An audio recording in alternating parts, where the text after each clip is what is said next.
apply for last dollar grants at Crosby Scholars, what you're going to need is a copy of your admissions letter. That is the letter that said, congratulations, you have gotten into the university of your choice. You are going to need a copy of the financial aid award letter, and we'll talk about what that might look like. And then you will also need a copy of the student aid report. This is the document that you received in email after you completed the FAFSA, okay? And it shows your EFC. There's some things you need to know about that, okay? So helpful formatting thing for me, because I get a lot of applications, and it would be super helpful if you followed this format. First off, each of these documents that I'm requesting, if you can save them as a PDF, so you can simply save, if you take a picture on your phone and you want to send it to an email, you can actually print it, say print, and then print as a PDF, and then it turns into a PDF, and then you can change the name on your computer.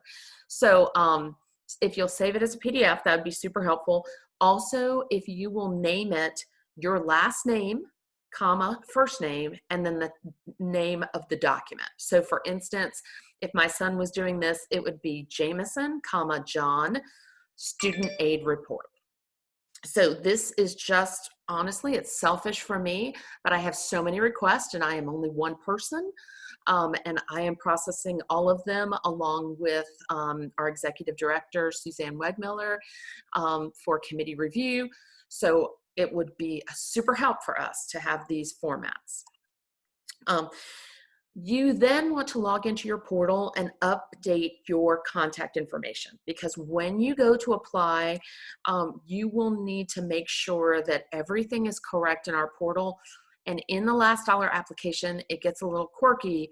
So just go to the portal and update your information first. So make sure that your address, your name is spelled right, your contact information, your phone number. If you currently have your student email address in Crosby Scholars portal, guess what? That is going to go away in June, just as soon as you officially graduate. Even though you're not walking across the stage, they will remove that student ID email address from your high school. So be sure there's an email in there that we can reach you and that you will check. Okay. The next thing is you want to make sure that the name of the college, now there's a drop down for this. If you're going to a college that you do not see in the drop down, please contact me immediately and I will add that college to our list. You will also need to enter your college student ID. Okay. So you're going to find this on your admissions letter, on your award letter. So that student ID needs to be in our system as well, because when we cut our checks, we want to make sure that your school gets that check and they credit it to you.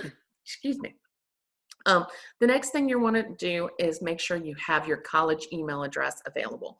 This is a required field, and it would be helpful for you to go ahead and have all of this information updated and available for you before you process your application for last dollar grants. So, important for you to know, acceptance letters are not award letters. They're not the same thing. There is a difference, okay? So this is an example. You can't see it very well, I'm sorry. But an admissions letter is very wordy. It's congratulations. And the financial aid award letter is money, money, money. It's the cost of attendance. It's what they're offering you from a loan or scholarship perspective and where and when you send your deposits. So that's basically the difference. Now we calculate need by taking the cost of education, subtracting any expected, like any financial assistance that you're getting, and then taking out the family contribution, which is the EFC off the student aid. So if there's any amount that's of the cost of education that is still needed, we consider that need. So I'm going to use this. This is something that Davidson has used when they come and talk to us about evaluating your financial aid award letter. But basically, you know, the cost of attendance, subtract the EFC, which equals need, and then you take out any kind of merit money that you're getting to see what your unmet need is. And if there's an amount that's still unmet, then we consider that need, and we would use that as a part of the last dollar grant application. So here are some examples of what a financial aid award letter might look like. Some of you receive these award letters in the mail. That's great. It has the name of the school on it. It has your name. I have whited that out. It has student ID information. You'll notice that this one from Chapel Hill shows the cost of attendance, and then it shows on a second page whatever financial like loans that they're offering this particular student. If you have received 2 pages for your financial aid award letter, you will need to make sure that your document that you upload to us has both pages. So that's what's important about this one. Some of you will not have gotten a written document. You have instead log into a portal, your school's portal, and what I need to make sure, and here I've whited it out, but when you print the document from the computer, you need to make sure that the school's name is visible, as well as, I have whited out the student's name and the student's ID. So this is why it's really helpful for us to have your school ID, so that when you have a document like this that you've pulled off the computer database, we can verify that this is actually your offer and not somebody else's. So you'll notice here that it has the cost of attendance, and it also has how much that the school is willing and offering you in loans. Here's another example of what this looks like, and yet another example, and still another example. So there are lots of different formats for the financial aid award letter. They all contain similar things. Again, the cost of attendance, whatever grants or scholarships or loans that they're offering you to come up with a net cost. Okay, and here's yet another, I think this is UNC Charlotte's version of it. So I just wanted to make sure that you understood that what this document was, and that we will definitely accept multiple versions of it. Okay, so so now what I want to do is I want to go, I'm sorry, this is all, I want to take you to the Crosby portal. So here in the Crosby portal, what you're going to see is where you would normally log in. So I'm going to log in.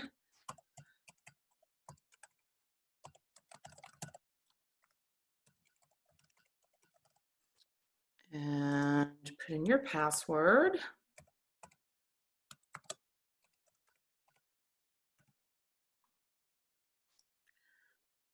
Yes, it worked.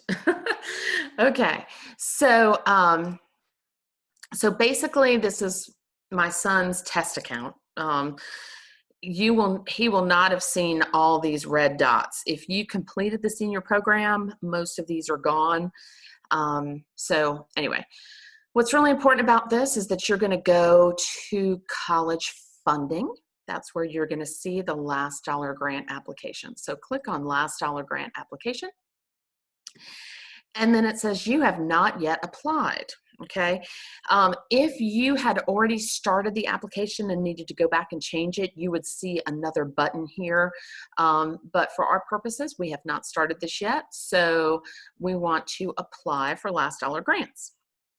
Now, there's information here about John that is out of date. So if this information is incorrect, again, we should have gone and corrected this before starting my application, but we're going to click here. Notice that it's going to bring you outside to the profile, and we're then going to have to go and start this process again. So I'm going to change the address just to show an example of what you might change. And then I'm gonna make sure that my college ID is in here, and that my college email address is John at, I'm just typing whatever, at college.com. And then make sure that you've selected, let's just put App State just for the purposes of this test. Okay, so now I'm updating my profile, so yay, thank you. But I'm gonna have to go back to last dollar grants in order to apply. So because I changed it this early, it still says that I've not yet applied. So I'm gonna go apply for last dollar grants. Notice it has now updated my information, yay. And it has my school information in it, yay, okay. Now, at the bottom of the screen, this is where you're going to upload your 3 documents, okay? So you're gonna, admissions letter, proof of enrollment. So I'm gonna go to upload. It's gonna say, I'm taking you away from Navigate. Yes, I've gotta go find this document. You can choose a file. And again, it's helpful if it's in a PDF format. And we're gonna go to my last dollar grant sample file. And again, I am looking for, what am I looking for? The admissions letter. So I'm gonna do last name, first name, admissions letter, right? Now, if you are a college student and applying for the last dollar grants for the 2nd year, in this slot, you would put proof of enrollment for next year. So probably you're gonna be sending me a sample of, or a copy of your classes that you're registered for the fall of 2020, okay? So you're gonna click submit, and then I need a second document. So then I'm gonna click edit for award letter, and I'm gonna go choose my file, and last name, first name, award letter, and I'm gonna submit that.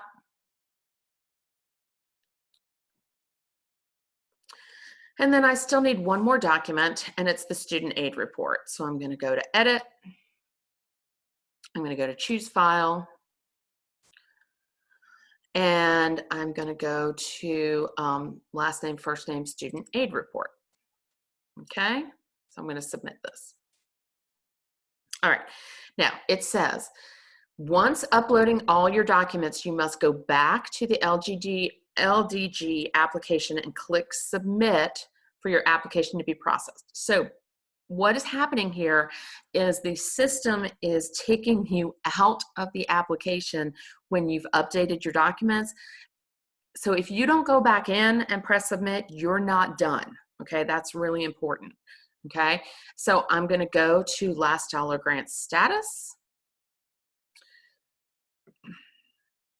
and I'm gonna go back to apply for last dollar grants, and you'll notice that my documents are there, and I need to press continue to actually submit my document. So that's really important, okay? So we're gonna press continue here, and then it shows me all of my information one more time with all of my documents. And it's asking me, do I want to submit? Now, this is really important. It says, once your application has been accepted, you will not be able to make changes to it. So if anything on this page is wrong, you're gonna wanna have gone back and corrected it first, okay? So you cancel and then correct it.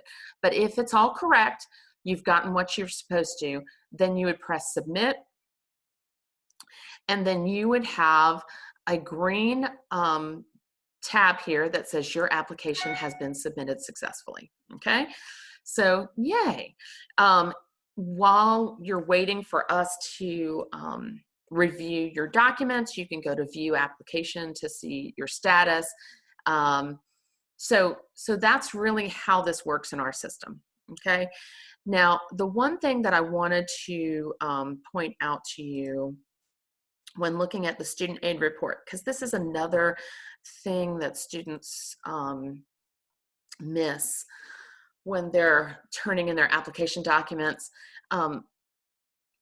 This document basically has your name, it has a redacted version of your social security number, and then it shows this EFC. So I just want to make sure that we're all clear. This number right here, EFC, is what I need to see on your document in order to process your application. So if I can see that with your name on your student aid report, that's all I need. Now, you might have a version of your student aid report that's 6 pages long and it has every question the way you answered it. I don't want that. That's not what I want. I just need this first page of the document, or this was the electronic version that shows the EFC.